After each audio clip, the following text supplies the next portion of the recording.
3 ते 4 दिवसांपूर्वी अमरावती कृषी उत्पन्न बाजार समिती तुरीला दर जो आहे तो प्रति क्विंटल 10,000 रुपये मिळालेला होता आणि त्यानंतर जर आपण पाहिलं तर अमरावती कृषी उत्पन्न बाजार समितीमध्ये तुरीची आवक वाढलेली आहे आणि दर जो आहे तो 300 ते 400 रुपयांनी प्रति क्विंटल कमी झालेला आहे। अमरावती कृषी उत्पन्न बाजार समितीमध्ये 9,000 ते 97 पर्यंत 9,700 रुपयांपर्यंत प्रति क्विंटल दर तुरीला मिळाले असला।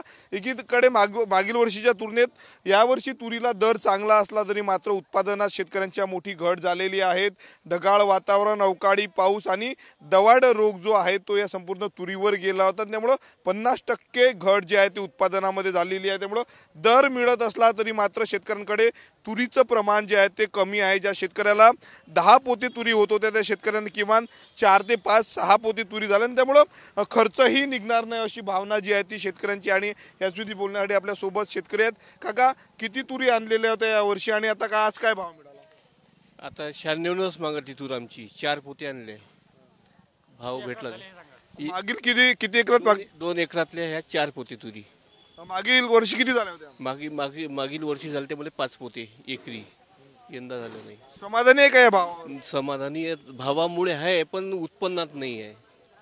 आपल्यासोबत आणखी काही तूर उत्पादक शेतकरी आहेत। आता किती तूर आणली होती? एकीकडे तुरीला जरी भाव मिळत असला तरी कापूस मात्र 5 ते 5.5 हजारावर आलेला आहे। 4 एकर शेतीमध्ये जवळपास 2 एकर तूर होती। त्या 2 एकर तूरमध्ये 6 क्विंटल जवळपास तूर झालेली आहे व तुरीचा भाव आज या वातावरणामुळं शेतकऱ्यांना असं वाटत होतं की पाऊस येईल त्या भीतीने आज आणि काल पूर्ण माल शेतीचा तुरीच्या या संदर्भात आल्या असल्यामुळं पण जास्त आवक आल्यामुळं तुरीचा भाव हा 10,000वरून 95 किंवा 96 पर्यंत आलेला आहे। म्हणजे या पावसाच्या वातावरणामुळं शेतकऱ्याचं थोडंसं भावात घसरण झाली।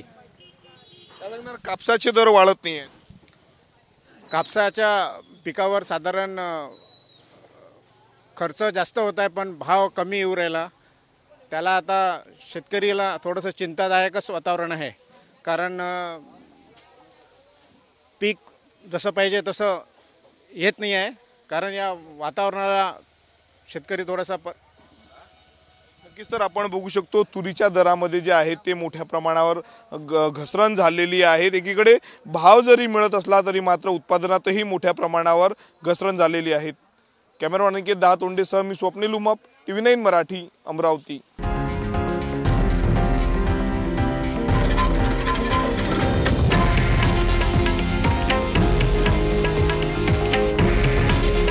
हे आहे देशातील नंबर 1 न्यूज नेटवर्क आणि आपण पाहत आहात TV9 मराठी। काळजी तुमची, हित महाराष्ट्राचं।